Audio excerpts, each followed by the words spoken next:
Welcome back to the I Just Love Footy YouTube channel. Today we're going to do something a little bit different. I want to review some of the goals Collingwood actually conceded against GWS over the weekend, and the focus point will be on team defence. And I guess, the goal is to let the plays run out naturally, and then we'll recall it from there. So let's go. So we get a long kick in the first quarter. Brownie takes a nice mark over Darcy Cameron and finds his way from 55 and unloads and unleashes it. So that's what the naked eye saw. So that will be my initial commentaries, the naked eye. From here, now, breaking it down, the long ball comes in. First things first, Darcy Cameron's probably beaten in the first play against Callum Brown, probably not paying enough respect to what Callum Brown was capable of in the air. And I don't think anybody was really too aware of that going into this game, whereas this was more of a statement game for Callum Brown. So he's put on notice for next time. He gets a get out of jail free card for this game, as far as not having a concerted emphasis on ensuring he doesn't tear the game apart like he did in this situation. So anyhow, he takes the mark over Darcy Cameron. The next thing I want to mention, which was really concerning, well, not really concerning, but again, just a lack of paying the respect to Callum Brown, is we have 1, 2, 3, 4, and if you will, maybe 5 players who've turned their back and trying to get back because obviously they've taken a mark and everyone's just heading straight into the goal square or towards the goal square, forgetting about this man here. And we learn very quickly that he can kick from afar. In saying that, you'd still want someone on the mark in an ideal world. I think one of these blokes here would have thought that someone was going to get on the mark, but that didn't end up happening. And then as a result, we see this, and I think it's Josh Dacos here who puts a bit of token pressure on right here, but it's a little bit too late. So that's where that goal stems from, and unleashes it, clears it well above Crisp's head. Big goal. Moving on, so to the naked eye, Himmelberg finds Kelly, okay. They're moving it quick, and Toby Green's open, and Toby Green turns his head very quickly and finds Callum Brown by himself. That's what the naked eye sees. Now, bringing it back and breaking it down play by play. So, obviously, Himmelberg's here looking to play very quickly to that being Josh Kelly. And just keep in mind here, Charlie Dean is running over this is Jesse Hogan, and Maynard sees that. He's made eye contact with what's happening here, so he eventually makes a decision to go here, and this being Markov makes the decision to somewhat come here, and also Sidebottom also makes a decision to come in. So these two players attack the one and ends up creating a mismatch further down the track, which we'll talk about in a moment. However, back to where the source of the play is. Himmelberg plays quickly, finds Josh Kelly. Now here, we've got Sidebottom guarding Himmelberg's overlapping play on the inside, which in turn does leave Josh Kelly's left foot open, which is very desirable. So pick your poison in this situation. Sidey just chooses, in my opinion, made the right decision in closing off this corridor handball. Moving on, here. So now we see Callum Brown being marked by Will Hoskin-Elliott, but because of what's happened here, we can see, like I said, Markov has pushed on, hasn't really had an effect in this play. Sidebottom's done his bit. Maynard pushed on, and this was Markov's initial man. So Markov pushed on from there, Maynard was around here and pushed on to here, and Charlie Dean, who was here, has pushed on to Jesse Hogan, who is out of picture. As you can see, our defence in this situation is sort of out of shape because Charlie Dean made an initial decision to push up, which pushed on Maynard and pushed on Markov, and has, in the end, left open Toby Green. And Darcy Moore obviously has to push on here, and this is the Charlie Dean, Jesse Hogan situation I was talking about, which has led to this being a completely open play. And now we see Callum Brown here, and then whoever this forward is, respectfully, I think it might be Cadman, takes Will Hoskin-Elliott down here and leaves this pass on for Toby Green. Finds that nice and easily. So in this case, poor decision making led to this situation on behalf of Charlie Dean. Now, being it's his first game, still learning the system, when to go, when not to go, will be something that he will learn as he gets more games under his belt. Moving on to the next one here. Canelio drives, unbelievable hand pass by Kelly. Briggsy quick out. Canelio Markov pushed on there. Darcy Moore made a bold call there, wins the play. And I think this guy being Harvey Thomas finds Callum Brown. Re-watching that play by play, Cornelio. Okay, so straight away we got two players here who had committed to this play here. I think that might be Wardy, and then obviously chasing Cornelio's tail in this case. From here, we see Tom Mitchell sort of in no man's land, in between everybody, sort of making Cornelio pick one or the other. Doesn't matter who he goes to, he's going to find it. Cornelio finds Kelly. Now, this, obviously, again, the decision-making was a bit off by Collingwood here, but without this hand pass, the rest of this sequence does not happen. I tell you that for free. This hand pass is highly underrated and probably deserves more credit than it probably got over the course of the weekend. Look at that. Quick disposal over the top. Everyone's out. Cornelio gets the ball once again. So who's tracking Cornelio from the initial sequence beforehand? Markov comes, doesn't have an impact. Tries to help out Tom Mitchell. Darcy Moore here, we'll see, ends up pushing to here. This is an amazing closing down speed from Darcy Moore, by the way. This shouldn't have been able to happen. Okay, so right now we've got Charlie Dean close to Callum Brown. Probably should hold his ground here as Darcy Moore's got this somewhat covered. Harvey Thomas can only go one side, and it's the boundary side on his left foot here. Charlie Dean has left his player. I'm not too sure why. Probably didn't need to push up to here or here, to be honest. And Callum Brown, a free mark. So Darcy Moore's hard work, unfortunately, undone there, or elite decision-making was undone there by, again, Charlie Dean just learning the Collingwood way and probably a bit of, it's not rust, it's his induction into the AFL. So he's still got some strong learning curves, and this will be a great game to learn from very early in the season. Okay, so here we've got two players, Collingwood defensive side. GWS have gone more offensive here. You can see here, let's let this play out, of course. Wardy gets the ball. Tom Green receives the handball. Sullivan turns Mitchell on a dime and sort of hacks it and gets lucky with this with Brent Daniels. This is a bit of a coach killer as well, from memory. Let it play out live. All right, so yeah, my eyes live tell me no man on the goal line is a coach killer. Anyhow, so first things first, Callum Ward reads this quite early that De Goey is trying to get forward here as Mason Cox hits the ball forward. Hits the ball forward. Wardy reads that and checks De Goey under the ball.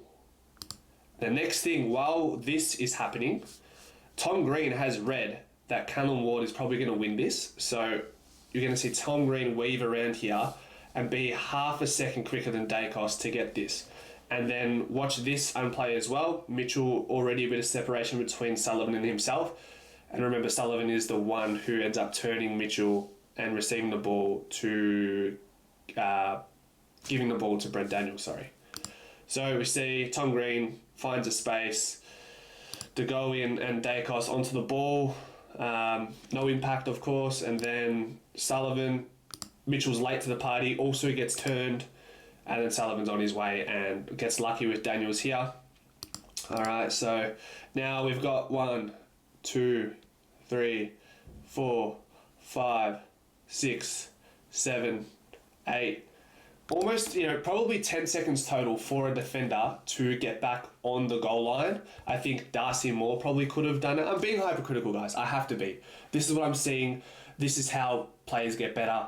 And how teams get better. So I might sound blunt and hypercritical, but obviously I'm not the coach relaying this to the team, so it would be a different language if I was talking to the players rather than to the camera and the general media. So yeah, I think Darcy Moore, if we go back just quickly, Darcy Moore's here at minute 6:13. He's right here. Okay, so I think he's probably mindful of this, of course. Which is fair enough. That now can be passed on. So this is probably where Darcy Moore can go, all right, cool, let's get back. So minute 6:12, 6:11, 6:10, 9, 8, 7. I think there's a case where maybe he can make it back, I think. I'd like to see the behind the goals footage, but we don't get that luxury in this case. But I think someone, if not Darcy Moore, could have gotten to the goal line to protect that space. Moving forward, Collingwood to Tom Green. I can't remember this one. So Tom Green kicks it out wide, gets it to someone who has a left foot, and Cadman. Yeah, Maynard doesn't find the body early enough, and Cadman's reading that first. So, what I'm disappointed here in this play is that Ash Johnson. Now, this isn't his worst play. There was one early in the game which I haven't got on footage, but Ash Johnson's effort and desire to get to this player out on the wing. Obviously, I don't know whose play this was initially, but the fact of the matter is AJ's seen that there's someone there, and he should, from this moment, should know that when this player gets the ball, they're going to play on because they've got that space. So AJ needs to bust his ass. It's the first quarter. He needs to bust his backside to get to this player to have an impact on his distribution going inside 50. Look at this. Look at that. Slow. Chilling. Too late. Too slow. Maynard a bit slow on the judgment in the air. But that stems from AJ not wanting to chase that play down quickly enough. So that's something McRae's probably looking at over the course of the week and saying, all right, well, this is why we can't have AJ in the team this week. It'd be harsh, but there's a case there to be made. All right, so we've seen this player. Let it roll through one more time. AJ just chilling. Needs to do more in that case, doesn't he? I think this one was Darcy Moore, so Charlie Dean obviously a bit sloppy there. Maynard smart holding up the play after free kick. A little bit dirty there. A little bit dirty Maynard, but I guess that's Bruzzy, isn't it? And Toby finds Tom Green. And obviously, in that case, is De Goey's direct man. In this case, it's as simple as, can we get De Goey here? Because this guy here is already covering this space. So, yeah, just a little bit too much space. For someone like Toby Green, this is too much space. He will find that pass inside 50. Not only can Toby Green kick goals, he can assist goals. Jordan De Goey, a little bit too late, just a bit too late. Yeah, so just reading that a bit earlier, and so that's that. Moving on here, going long. Darcy spoils. Bo and Jack get mixed up a little bit there. Okay, so let's see that again. So here, we've got Jack and Bo get mixed up. Brent Daniels on the snap. What I want to talk about is, so Bo's working his backside. You can see him here and you can see Jack Crisp here. Bo works overtime to get to the ball here. In this moment, this is again me being hypercritical. Jack Crisp probably needs to identify that Bo has taken the ball player and Jack should be watching this Brent Daniels overlap around here. Whereas they sort of both go to the same player and Brent Daniels is free and comes around and snaps that for goal. Okay. So midfield, tap, Cornelio snaps it in.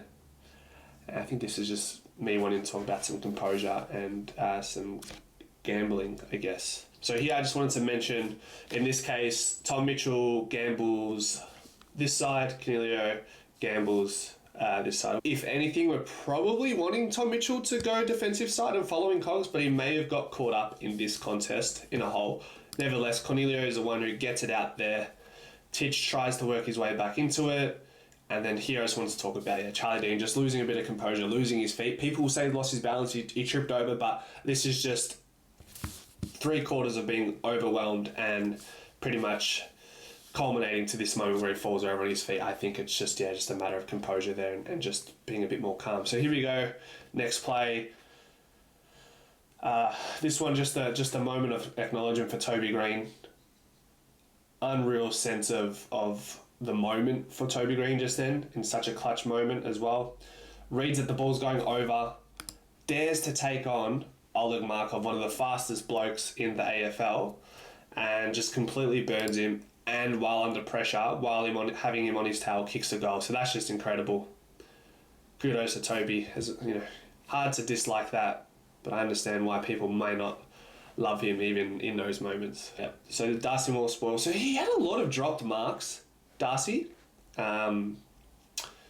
but we expect that early in the season. So here I just want to talk about Quaynor has Cadman. Cadman goes. Quaynor elects to stay in the goal line, which I can understand that decision, but in the end it does not pay dividends.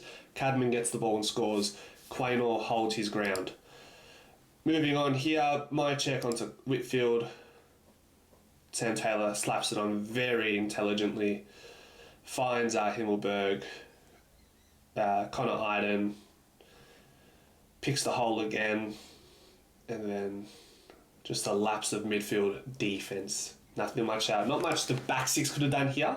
This is more to do with the likes of Jordan De Goey, who, in his own right, when he goes forward, he loves getting in between the defensive and the midfield line and taking an easy marker in around the 50-metre arc. But it's happened to him twice in this game, and this is the second time here. This is probably worse than the first one, in my opinion. So we can see De Goey's here, and that's his man. Separation. And then there's someone here. Do a head check. Do a head check here, De Goey. Do a head check. He's there too late. So, okay, doesn't take his man. Sort of just guarding space. If you're going to guard space, side is on him. Do a head check here. You got all the time in the world, and by the time he does a head check, it's too late. So, room for improvement there for De Goey. This is all very positive for Collingwood, because if this is our worst game where we score 27 scoring shots from 60 inside 50s and we play team defense like that, they're very easy fixes. So, not all doom and gloom for the Pies fan base. Elliott a bit sloppy here. Riccardi, Canelio. So here, obviously, like I said, Elliott misses the hand pass, sort of just panics. This one, I think I would like to see. There's pressure by Markov being applied here. He battled hard all game. Maybe Quaynor holds here. I can see the case to hold this spot as well. But I think these blokes could have also applied pressure. But I think Quaynor probably needs to hold here in that case. So some important defensive awareness and positioning lessons for players like Quaynor and Charlie Dean in this game. So some really strong learning curves for them. So really positive.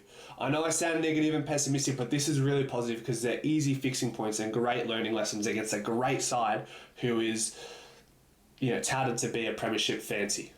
Favourites at the moment, mind you. So hat kick.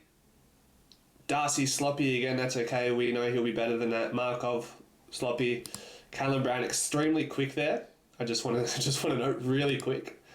And then here, we would have loved to Quaynor to have stuck that tackle a bit too late there. Here, from memory, would have loved Chris to stick that, Darcy to stick that. And by then, the damage is done. I'm wondering if I get a replay on that. We do. Okay. So here, this is all in the spur of the moment, but maybe Quaynor can read that Callum Brown is coming, and it's too late because Callum Brown's that quick, so he can't even put a shepherd on Callum Brown because he's just that fast and that strong. Beats that easily and then pressures Markov. And then, like I said, just a missed tackle here and then a bit of class here from Green. You can cop that against the best midfield, medium-sized forward, in my opinion. And they're just missed tackles by some of some of our more experienced players. So that's something, I'm sure Fly will address in a positive manner, of course. The main outcome from this video, guys, if you're a Collingwood fan, is not to stress. There's many easy addressable points in this game and some strong learning curves from some very important players in our team. So no stress. If you guys do like this, let me know in the comment section. Do you want to see more of these videos moving forward? Thank you. Bye.